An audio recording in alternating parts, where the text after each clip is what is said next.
There was a study done in UK about the life goals ng karamihang tao. Pinag-separate nila yung babae sa lalaki. And it says here, the age of contentment daw is 37. Meaning to say, they've completed most of their life goals by that age. And then interestingly, both men and women put money before love when it comes to life goals.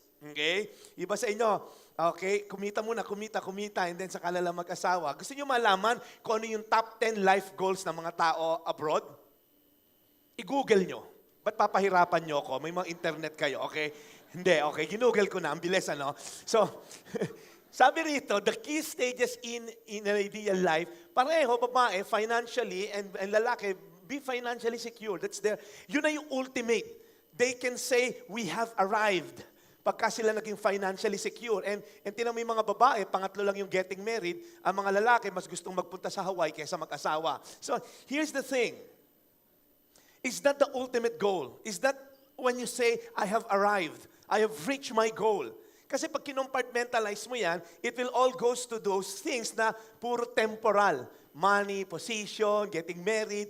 Ibig sabihin, pag namatay ka, wala na yan. Pag namatay ka, yung kotse mo, hindi mo madadala. Wala pa ako nakitang namatay na may karo and then ang kasunod niya, lipat bahay. Ha? The reality, hindi mo madadala. Yung damit mo, mabubulok pa. Yung pustiso mong gold na nakawin pa ng sepulturero, so wala talaga. Okay? Ang malas. Okay? So kailan mo masasabi na you have arrived? What's your life ultimate goal? Ano ba yung ikaw? Pag tinanong kita ngayon, pagka nagkaroon tayo ng 3, 2, 1, next time papatanong ko to, ano ba yung goal mo sa buhay? Kailan mo masasabing I have finished the race? Will you be like the guy na kinuwento ni Pastor Rev last week about the rich fool? You know that parable of the rich fool? He had so plenty, the land of a rich man had produced plentifully. Parang ang yaman na, doble pa yung kinita nung time na yun sa harvest niya. Di ba, parang may mga kamag-anak ba kayong ganon? Ang yaman na, payaman pa ng payaman. Ikaw naman, mahirap na, pahirap pa ng pahirap. May mga ganon ba? Kaya ikaw, payabang ka na lang ng payabang, okay? Mangungutang ka ng kung ano-ano para makapagpa-front ka. So here's a man na sobrang yaman. Ang laki ng problema niya. Maliit yung kanyang barn. And then sabi niya, alam ko na, titibagin ko tong barn ko na to, yung warehouse ko. I'm gonna build a bigger barn. So yung mga nakikinig, wow, very smart move. Ang dami mong perang darating, mag-open ka ng new bank account. Ang dami mong pera, palitan mo yung iPhone mo. Bili ka na mas malaki. Yung iPad mong gumagana, papalitan mo magandang iPad ngayon na latest. Ang tawag ko doon, mga saucy problems. Sino rito may mga saucy problems? Hindi pong, nakakaasar, coding ako today. Asar na asar ka. Buti may kotse ka. Iba walang ang paa eh. Hindi makalakad eh. Di ba parang, ano pa, yung mga kabataan dito, yung mga dalaga rito. Naku, lagi ko narinig ko sa mga anak ko to, OMG, I have nothing to wear. I have nothing to wear. Pagbukas mo ng cabinet, parang, ano to? Pagkain? Yung mga misis din ganun, OMG, we have to shop na. I have nothing to wear. Ipalupot ko ka sa leg mo lahat yan. I have nothing to wear. So, si problems number 3, Ma'am, spam na naman ulam. Wow, spam, ayaw pa. Wow, yang-iya naman ako, pre. Spam. Yung iba nangangarap lang magkaganyan hanggang maling lang. Wow. Di ba parang, is that your concern? So, si problem number 4, nakakasar tong Starbucks barista na to. Until now, hindi pa rin masulat ang tamang pangalan ko. Ano ang pangalan mo? Baka Procorpio or something, ang hirap ispelengin. That's a saucy problem. Hindi ma-spell yung pangalan mo ng barista, nababad trip ka na. Ito, common to sa mga magulang. Mga magulang, tumingin kayo. Saucy problems to na narinig natin sa mga anak natin. Hay nako, hindi umaabot yung sakit ng charger sa kama ko. Di ba? Pag narinig ko sa anak ko, ipalupot ko sa iyo yung charger eh. Yun ba ang problema mo, anak? Hindi umaabot yung charger sa ulunan ng kama mo. Ano, i-remodel yung bahay para dyan sa'yo? Wow! Hiyang-hiya naman ako. Itara ko sa'yo yung charger na yan eh. Di ba? Parang, that's the problem of this rich fool. Awang-awa ako.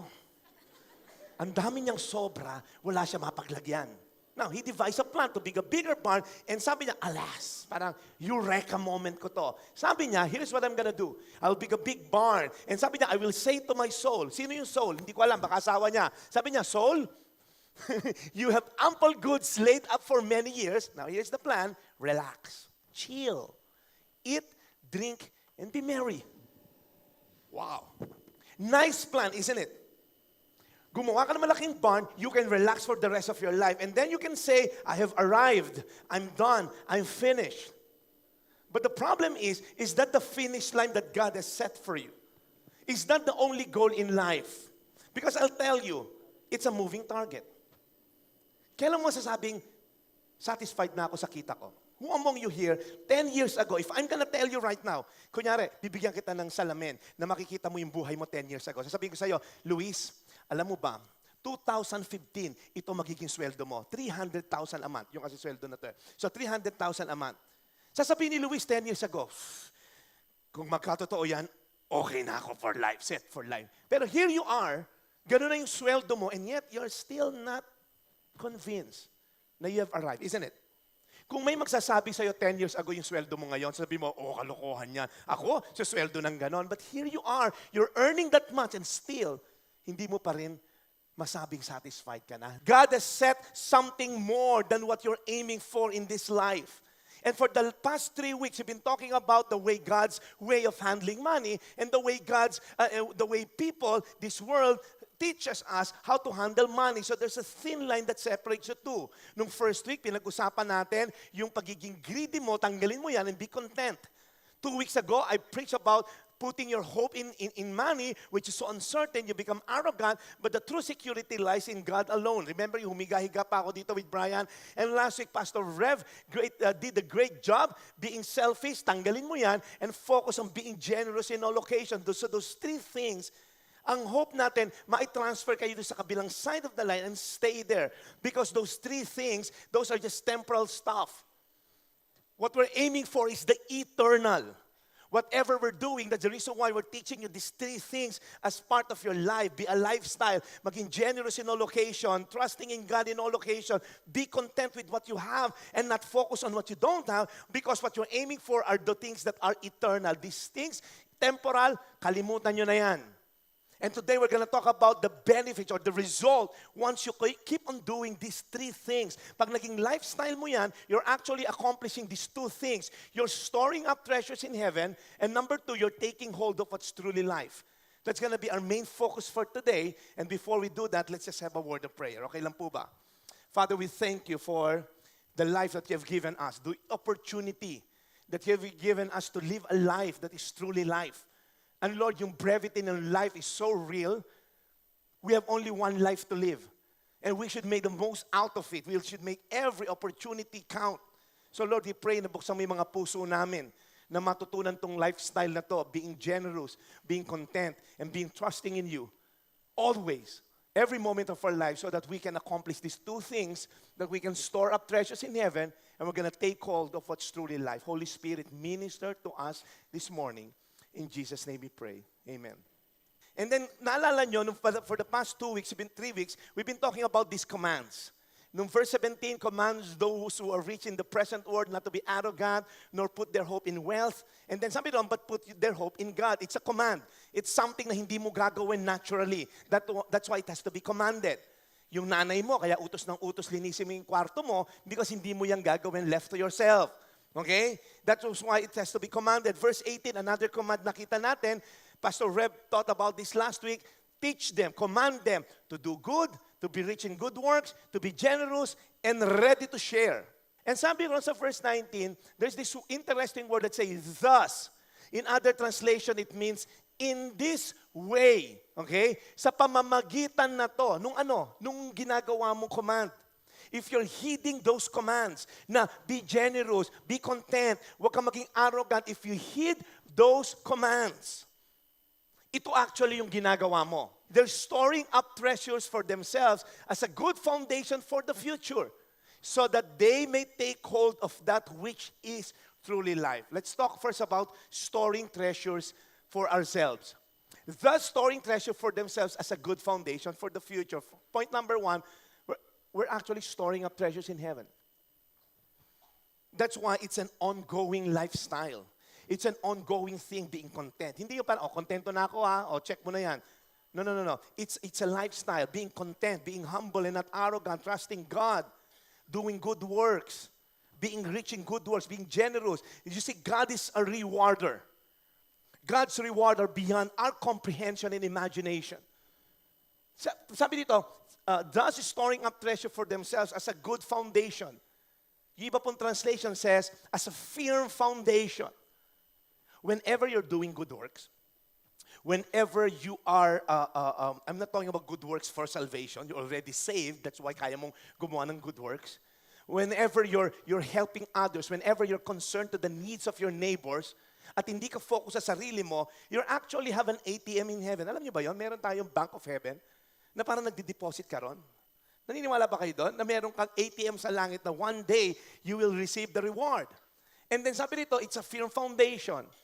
And Jeff, ba't hindi na lang ako dito mag-invest sa lupa? Well, according to reports, according to Business Insider, 11 largest bankruptcies in American history. That even 100-year-old companies nagsasara. And nasan yung mga company na yan 3,000 years from now? Hello? Kahit nakasandal ka sa pader, those companies will collapse. Those companies, merong magsasara yan. We're talking about Lehman Brothers. We're talking about Enron. These are huge companies earning by the billions, and yet they're closed now. And sa atin po, yung mga nagbigay sa mga cap insurance nung araw, sa Prudential Life, yung mga nag-collapse po, I mean, it dashes those dreams. That's why if you're here and you're, now, I just want to balance this. That's not to say huwag ka mag-i-invest. Okay? But what I'm saying is, because the Bible teaches us also to invest. Go to the ant, you fool. The Bible says, mag-save ka. But if your whole life is so consumed like the rich fool, na it's all about me, yung kailangan ko, yung needs ko, yung bago kong sapatos, yung kailangan kong bagong damit, it's all about you and neglecting the needs of others. Na pag may real life, hindi ka makapagsama doon sa takbo kasi Citibank won't allow me.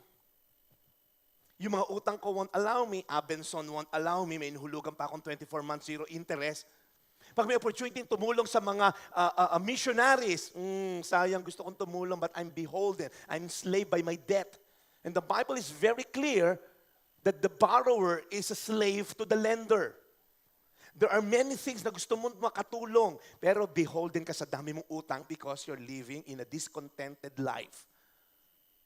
Now, if you're helping others, and if you have savings, that's good. And then lay up for yourselves treasures in heaven where neither moth, Matthew 6:20, nor rust destroys, and where thieves do not break in and steal. Now, Jeff, ang problema kasi tinuturo mo, Jeff, sa heaven yan eh.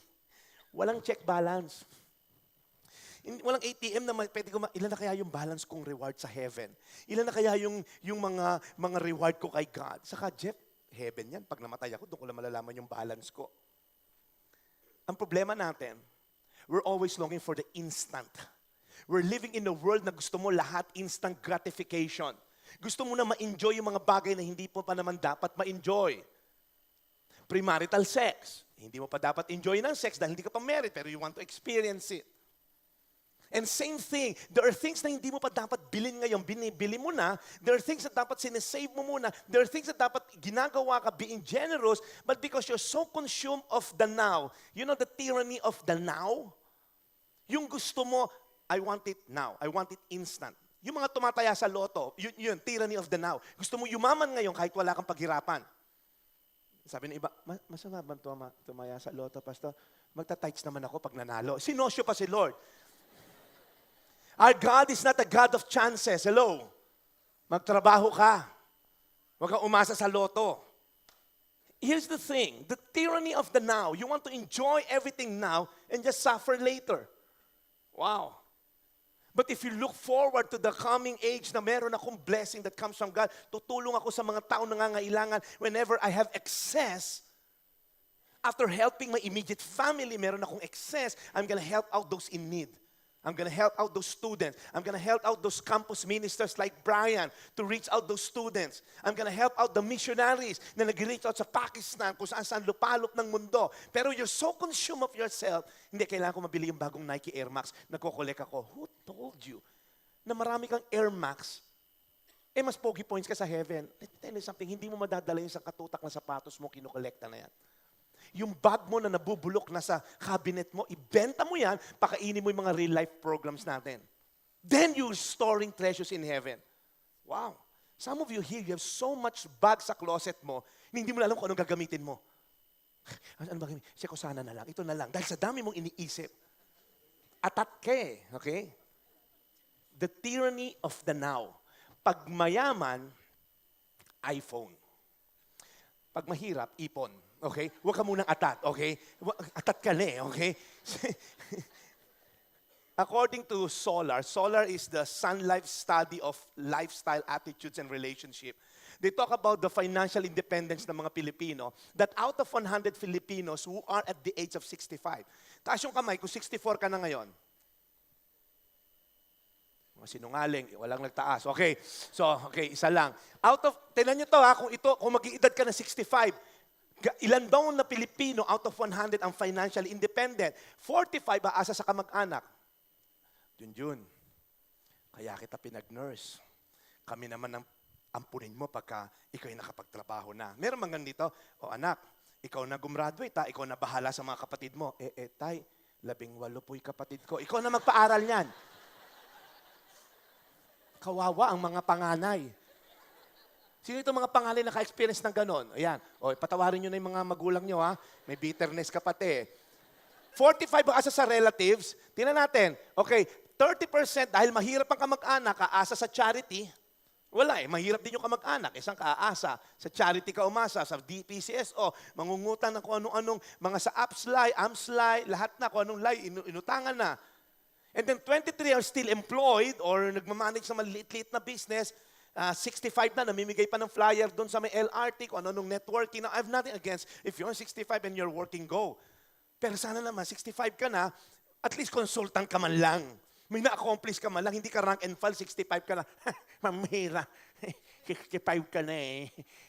Sa call center ka pa rin magtatrabaho.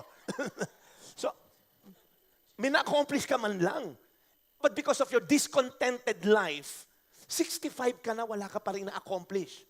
Because lahat ng latest, bili ka ng bili, may bagong bahay, no down payment, sinakyan mo, pero nawala na negosyo, nahatak sa'yo, may bagong BIOS, 65,000 down, bili ka ng BIOS, masarap ng pakinggan sa una, no down payment, pare, zero interest. Sa masarap lang sa una yan, pag ginagamit mo na yan, hindi na. Because you'll never know what's going to happen. Kung kaya mo bumili ng cash, bumili ka ng cash. Atat na atat ka eh. Alam mo kung ilan lang ang financially independent pagdating ng 65? Si Rico at si Menchit lang. Dalawa lang. Sila lang. Grabe naman tong mag-asawa na to. Kaya kung kayo nangangailangan po ng tulong pinansyal, nandito po yung dalawa na to. Okay?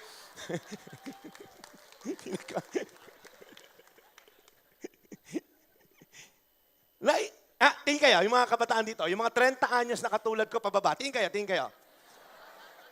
Meron ka pang 35 years. Saan mo gustong bumagsak dyan?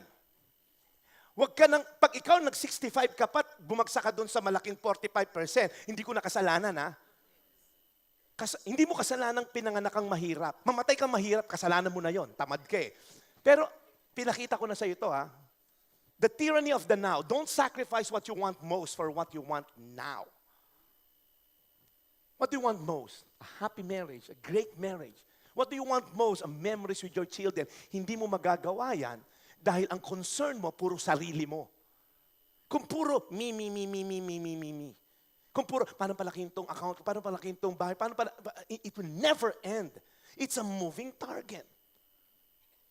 Pagkatapos mahulugan yung BIOS na yan, 2 years from now, may facelift yan, may bagong bumper, luma na yung BIOS natin, palitan natin ng bagong luma. It's never gonna end. Yung iPhone 7 ginagawa na sa China, available sa CDR King kung gusto mo. So it will never end. Be content with what you have. Be generous in all occasion and willing to share. Ano kailangan ng kapitbahay ko? Bumagyo eh. Nasira ba yung bubong niya? Hindi, bumagyo. Gusto kong palitan yung TV. You're so consumed of yourself. The temporal mindset only think of the now. They're living for the now. The eternal mindset, they're living in light of eternity. How can I invest in the kingdom of God? 2 Corinthians 4:18, it says, so we fix our eyes not on what is seen because for what is seen is temporary, but what is unseen is eternal. It takes faith to believe. Kitang-kita mo na yung Abenson na 100-inch TV eh. Ito na, tangible, zero interest, hawak mo na eh. Pero hindi, kung tutulungan ko yung mahirap na yon, Hindi ko na makikita yung result. Yeah, that's faith. To believe that God is gonna do, is gonna reward you for the things na hindi nakikita ng mga tao, ng ibang tao. Some practical application, Proverbs 19:17, whosoever is generous to the poor, lends to the Lord. Imagine, mapapautang mo si Lord. Wow! Imagine mo yung thought na to. Si God, the creator of heaven and earth, may utang sa'yo. Wow! And hindi lang yon, He will repay him for his deeds. Imagine kung si God may utang sa'yo, babayaran ka. Wow, ang sarap siguro ng feeling. Kasi, di ba kay God, a day is like 1,000 years. So, a peso, ganun kaya computation niya sa pera? Hindi ko alam, okay? Pero kung may utang siyang piso sa'yo, 1,000 balik, di ba? 100 folds. Another practical application, when Jesus was talking about the shrewd manager, here's the lesson. Use your worldly resources. Now, what are your resources? Sabihin ng estudyante, wala akong exam pera. You have the time. Tatlong tiyan, time, talent, treasure. What do you have in your hand today?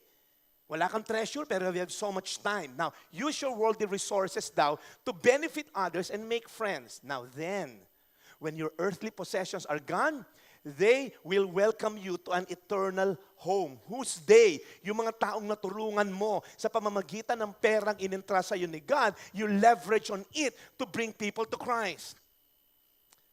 Kung tanungin ka ni Lord pagdating mo sa langit, Jeff, kumusta? Anong ginawa mo sa gospel? The good news that my son died for those people sa earth. Anong ginawa mo? God, let me show you my video account.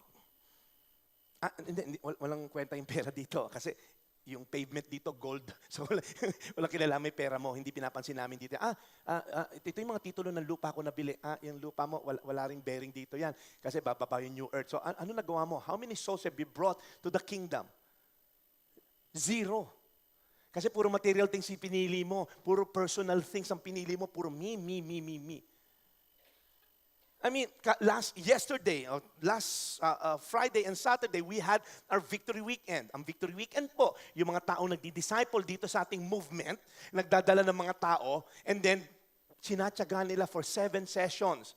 Kinakapin nila yan, ini-invite sa bahay, magastos ho kasi mag-disciple, it will cost you. So itong mga tao na to, nagdala sila ng 177 lost souls na na-born again. At ito pong retreat natin na every last Friday of the month, just in case hindi nyo alam, ginagawa natin dito.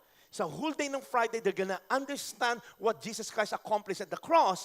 And then the following day, yung highlight yung baptism. So a lot of people brought people to Christ. And I'm so encouraged as a victory group leader myself. May mga member po ako sa small group namin mag-asawa who's now they're the one bringing people to Christ. The second from the right, those upper, and then the second from the left, nandito ho ngayon yan. They're part of my small group, but now they're the one bringing people to Christ. Wow! And ito nasa baba, the one in the middle, and the one on the second from the left, they're bringing people to Christ. Binabaptized, and seeing the joy na yung perang nagastos ko worth. Yung aircon sa bahay, nung iniiwi na 1-to-1 ko to, okay na to. Na yung mga taong na-invite lang sa couples getaway, ng isang kaopisina at now nag-Victory Weekend. We have a couple here and tingin kayo rito. Sasabihin nyo, Pastor, busy kasi akong tao. Ha? Baka kung sabihin ko sa inyo yung mga posisyon ng mga taong pinakita ko, I mean, they are COOs of huge companies. So kung busy rin, baka hindi ka umubra sa business. Because it's never about time. It's about value. Do you value it? Because whatever you value, you'll give time. Kung kaya mong 1 oras sa Facebook, ba't di mo kaya mag 1 oras sa 1-to-1? So, the resources that God has entrusted you, leverage on it. Pastor, estudyante lang ako. You have so much time. Leverage on it. Pastor, rank and file lang ako sa call center. Leverage on it in sharing Christ because you're storing treasures in heaven.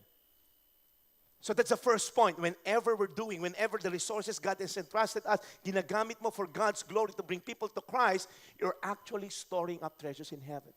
The heavens are rejoicing every time I lost soul. Kaya ang tanong ko sa inyo ngayon, nasaan na tayo pagdating sa daming resources that God has given you? Ilan na dala mo kay Lord? Hindi, Pastor, Christian ako, naghihintay na lang ako ng heaven to come. Gusto mo, dali na kita sa heaven ngayon. Kung wala ka rin palang gagawin sa natitira mong buhay dito, na pagpapadala ng mga soul to Christ. So that's the first point. Second point, so that they may take hold of that which is truly life. Second point is take hold. Okay? Take hold of what's truly life. Panghawakan mo yung totoong buhay. Now, this world made us to believe that real life is standard of living. Tingnan nyo itong equation na to. Standard of living equals quality of life. Pinaniwalaan natin to. The marketers have made us to believe magagaling yung marketing eh. Magaling yung advertising. They made us to believe the higher the standard of living, the higher the quality of life. Pinaniwala tayo, okay, na pag mataas ang standard of living, okay, liting ko, mataas din ang quality of life. This is not true. Kasi pwede mong itaas ang standard of living mo sa utang. Mangutang ka lang, may bago kang kotse. Pero does that mean nga tataas yung quality ng marriage mo? And I've seen people ang taas ng standard of living. They can afford lahat na mamahaling kung ano-anong mga gimmick, Zumba, they can afford maraming isang katutak na gimmick, inom lahat. Pero yung pamilya, parang hindi. Otherwise, wala nang bilyonaryo naghihiwalay. That's my point. Kung mas mataas ang standard of living mo equals to quality of life, it's not true. It's a myth. Pinaniwalaan natin yan. Sa Amerika, after ng Thanksgiving, they call it the Black Friday sale. Of course, you know it. Yung mga nanggaling na sa Amerika, yung isang katutak, pumipila sa harapan ng Walmart, nagka-camp sila, magdaling araw pa lang. Para makapasok, dahil pagka nakapasok sila, sila yung unang makakakuha ng mga gamit na 80%, 90% off. From JCPenney's to Macy's, Target, kaya meron na silang tinatawag na Black Friday Brawl. Kasi nagpapatayan para makuha yung TV. Parang siguro si God nasa heaven. Kung yung devotion ng mga to na maka-acquire, meron silang same devotion makapag-save ng lost, wow, our world will be in a better position right now. Kung yung same atat mo na makabili ng LED na yon, ganun kakaatat makapagdala ng lost soul to Christ, baka mas maganda ang Pilipinas. That's why if you're here today, atat na atat silang makapunta sa mga lugar na yon. There's so much consumerism. Napapatayan, parang sila mga zombie. They're driven by materialism and consumerism. They forget the real calling is to go and make disciples of all nations. They forget that the calling is to help the poor. Their calling is to reach out to those lost people. They thought that the calling is to acquire. You're a rich fool. If you think expand na negosyo to make more money, make more branches. Tanungin ni Lord, 15 na yung branches ng tindahan mo Kumusta na? Ilan na nadala mo kay Christ dyan sa mga waiter mo? Ilan na nadala mo kay Christ sa mga chef mo? Ilan na nadala mo kay Christ sa mga tauhan mo? Lord, bigyan mo pa ako ng konting time. Pag 100 na ang branches ko, magfocus na ako sa discipleship. It won't happen. Because those who are faithful with the little will be faithful with much. That's why if you're here and you're saying, Jeff, I need more time. Just a little bit more. That's the lie of the enemy. Just a little bit more. Just 1,000 more. It's never gonna end. It's a moving target. Another million, another 100 million. It's never gonna end. So they may take hold of life. Ano ba yung life na to? Ano ba yung life na sinasabi rito? Ang life na to, ito yung madalas ipangalan nyo sa mga anak nyo. The Greek word of that word life means zoe. It means of the absolute fullness of life, both essential and ethical. Kasi may mga taong mayaman financially, pero alam mong ethically, sablay. Mga politician na pumapatay para yumaman. Mga corrupt na politician, mayaman sila financially, ethically, bankrupt. Okay? So, may mga tao na hindi kumpleto. The Zoe type of life is an absolute fullness of life, which belongs to God. It's something na hindi mo makukuha sa pera. In fact, remember the story, another rich guy na in-approach si Jesus, the rich young ruler. Remember the story? This is the modern type lang, okay, para makarelate kayo. The rich young ruler, he's driving his Ferrari, lumapit siya kay Jesus. He's almost there. Kumbaga, morally, he's wealthy. I mean, sabi niya, sinunod ko yung mga 10 commandments, do not blah, blah, blah, blah. Ang dami. May moral wealth siya, mabait, guwapo, bata, financially big time. So morally wealthy, financially wealthy, pero alam niya, there's one more step akong kulang. Inakyat na niya yung ladder of success and all, pero I can't reach the summit.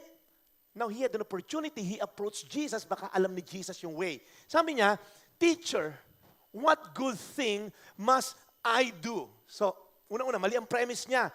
Akala niya yung Zoe type of life because the word to get eternal life, the word life there means Zoe. Again, alam niya na may kulang. I have the money, ang bait-bait ko, ang gwapo, ang bata, lahat na nasa akin. And yet, there's one more step para masabi kong I have arrived. And then sabi niya, Jesus, Teacher, kung maituro mo, gagawin ko. I have the money, I have the connection, ang bait ko, I have all the things I need para gawin yan. Sabi ni Jesus, gosh, it's not something what you can do. Sige, sample lang kita. Sabi, okay, mabait ka, okay. Sige, sinunod mo 10 commandments. Let's start with the basic. The first commandment, honor the Lord your God. Let no other God before me. Ibenta mo yan lahat ng pera mo at ari-arian, and then, ibigay mo sa mahirap, then come follow me. Bagsak. Unang test pa lang bagsak because Jesus saw, hindi mo God si God. Yung God mo yung pera. So, ganun lang kadali, dinismiss ni Jesus yung pinagyayabang niya. I'm morally wealthy, I'm financially wealthy, give me the step. It's not a step. That life can only be attained because of what Jesus did for you.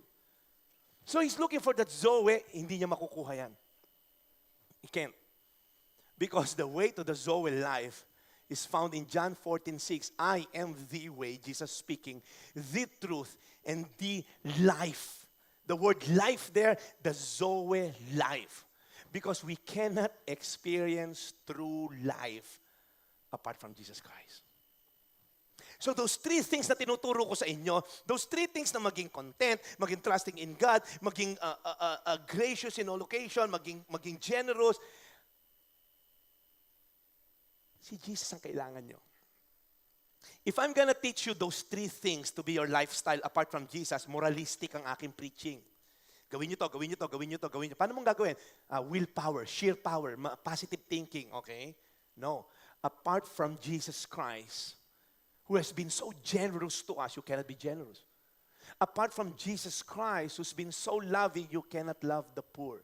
You cannot have a heart for the poor. That's why the key here is to understand, I have Christ, that's why I can do those three things na pinag-uusapan natin for the past 3 weeks. I remember the story of this couple in our Saturday service. These are part of a small group. They're attending small group. Pero ang buhay po ni Mang Ray at ni Mami...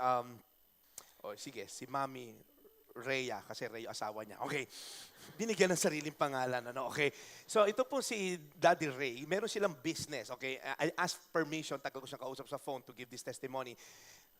Their business is ATM Sanla. Okay? Pamilyar to sa mga call center, sa mga construction business.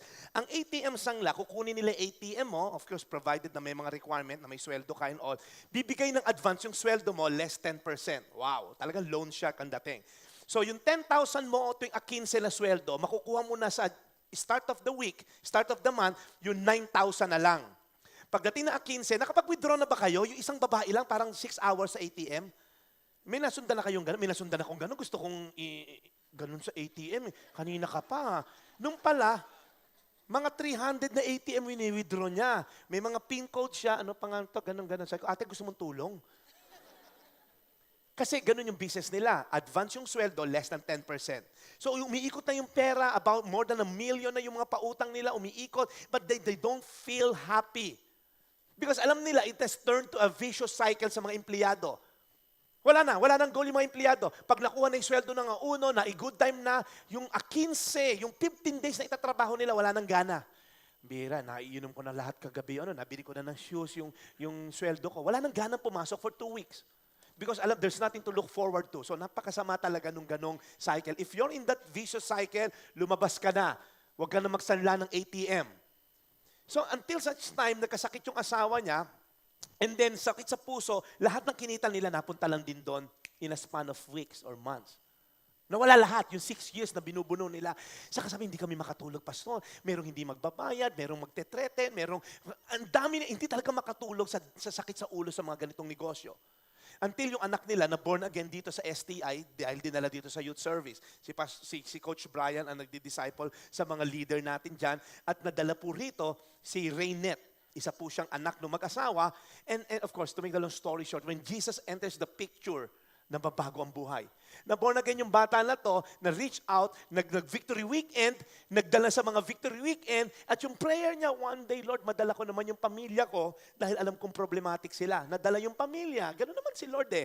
If you believe, you and your household will be saved.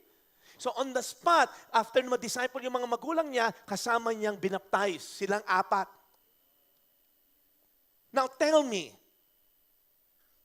hindi ba buhay ang Diyos natin? Sabi niya, the most amazing part, my father and mother joined Victory Weekend and experienced public declaration of faith through water baptism. And nung kinausap ko si Mang Ray, Pastor, walang katumbas yung saya ng buhay namin ngayon. Na wala kami iniintinding taong inaagrabyado, wala na kami mga pautang, hindi ganun yung kalaki yung kita namin ngayon, pero walang papalit sa Zoe type of life na meron sila. They're not enslaved by money. They're not enslaved by bagong branch na naman, bagong kita, bagong ano. They're not enslaved by money. Ang goal nila, Lord, kumita ako so I can be a blessing to others. So I can help that building maitayo. I can help the rich, the race for life. I can help, kung yung mga kapitbahay mo, kahit wag na rito. Baka sabi mo, Jeff, puro ikaw, gusto mo tulungan victory. Wag ka na lang dito tumulong. Set a percentage na tumulong ka sa labas. Kasi minsan, akala natin, ang bait mo na dahil nagbigay ka ng 100. God is never impressed by amount. Alam niyo ba yun? Yung building na yan, nagbigay ako dyan 10,000. Hello, 10 million ang sweldo mo kaya. So wala yung 10,000 mo. God is impressed by percentage. Look at the story of the old woman na nagbigay ng copper coin. He's impressed by percentage, not by the amount. Kaya ikaw ngayon dito, you're so driven, consumed by yourself, pera, it's never gonna end.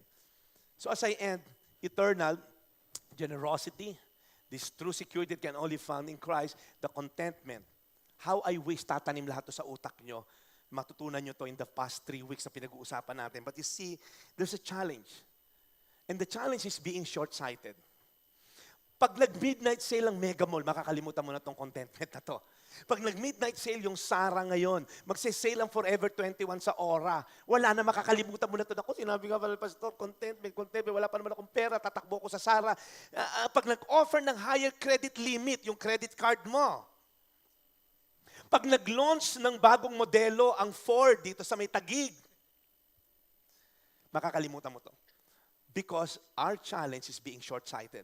We're so consumed by the now. We're not even looking forward to the future. Now, I have a verse for you that will help you fight that short-sightedness. I have a peg for you, which is Jesus Christ himself. It says in Hebrews 12:2, let us fix our eyes on Jesus, the author and perfecter of our faith, who for the joy set before him, listen up, endured the cross, scorning its shame, and sat down at the right hand of the throne of God. Guys, once we fix our eyes on Jesus, siya yung peg natin. Kasi siya, he endured the cross. It's shame, nakaakibat dun sa cross. The humiliating experience of being pierced on that cross, na-endure niya yun. Why? For the joy set before him. Merong pinakita sa kanya yung Father, pag ginawa mo yan, anak, these lost human beings, these lost people whom we created in our own image and likeness, makakasama natin throughout eternity. So si Jesus Christ had endured those pain, those humiliation, because tinitingnan ka niya.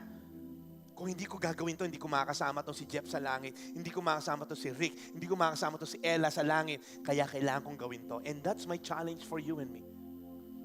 If I'm gonna skip buying and buying more stuff, and instead helping the poor, that's the joy set before me.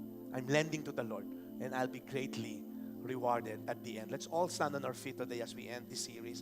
My prayer for you is this, na tayo tulungan tayo ng Panginoon to be given the grace, to be content with what we have. And for those of you na ang challenge sa inyo, eternal life, Lord, the key here, church, is to have Jesus first in you. Kasi lahat to, walang kwenta lahat to kung wala rin si Jesus sa inyo. That's why I'm gonna end in a verse. If you're here today and you haven't accepted Jesus Christ, lahat to, walang kwenta tong lahat ng napatutunan nyo for the past 4 weeks. That's why I'm gonna pose a challenge to you, because in John 17:3 it says, now this is eternal life, the Zoe, pinag-usapan natin. How? That they may know you. What's the eternal life? That they know you, the only true God, and Jesus Christ, whom you have sent. So church, listen up. I'm gonna pray a specific prayer. For those of you na hindi nyo pa nare-receive si Christ, you're not gonna start storing treasures, laying hold of what's real. Lahat yung baliwala yun. You cannot be content. You cannot be generous, yung totoong generosity. You cannot trust in God apart from Jesus Christ. So, can you bow down your heads? If that's you today, you want to receive that eternal life, to know Jesus, would you just raise your hand? You want to have a relationship with Christ. If you're a first-timer, hindi to aksidente. Christ have already ordained this day. He preordained this schedule for you to hear this invitation to have a relationship with Jesus Christ. Sa mga nandyan po sa overflow room, sa function hall, Jesus Christ wants to have a relationship with you. Raise your hand if that's you. You want to receive Christ today. Sa balcony, if that's you, can you just raise your hands? Yes, I see those hands. Is there anyone else? Yes, nasa kanan, sa dulo. Yes. I'm gonna pray a simple prayer. Last call. You want to receive Christ and have eternal life today. Can you just raise your hands? Good. Can you just pray this simple prayer with me? Lord Jesus, I want to have that Zoe life. I want the fullness of life that only comes from you. Patawarin niyo po ako sa aking mga kasalanan. Sa tinagal-tagal ng panahon, umasa ako sa aking sarili. But starting today, you're gonna be my Lord and Savior. Naniniwala po ako, Diyos, you died for me and rose again on the third day para ako'y maligtas. Kaya po ako ay nananalig sa iyong kaligtasan na ibibigay sa akin. Be the Lord of my life in the name of Jesus. Amen. Amen. Amen. Palakpakan natin yung mga nagtaas ng kamay. Now let me just close this, every one of us, let's just close this series with a word of prayer. Lord, we thank you for this Fine Line series. Lord, having you in our lives, Lord God, is more than enough. But Lord, yung salvation, Lord God, needs to be practiced outside. Yung aming sanctification needs to be worked out. Kaya Lord, itong sanctification process, Lord, nilatag mo yung mga tao nangangailangan sa paligid namin para, Lord, ma-practice namin itong yung sanctification na to, Lord. And Lord, help us to be conscious, Lord God, sa mga mahihirap sa paligid namin. Not only the poor, but the needy, Lord God. Nabigyan mo kami ng default namin, how can I help those people around me? Tagalin niyo po, Lord, yung pagiging arrogant namin sa pera dahil marami kaming pera. Lord, alisin mo, Panginoon, yung pagiging selfish namin. Teach us how to be generous and willing to share in all occasion, Lord God. Help us, Lord, to be content of what we have and not compare of what we don't have. Lord, thank you for this series. May this series, Lord, brings change in our lives. In Jesus' name we pray. Amen and amen and amen.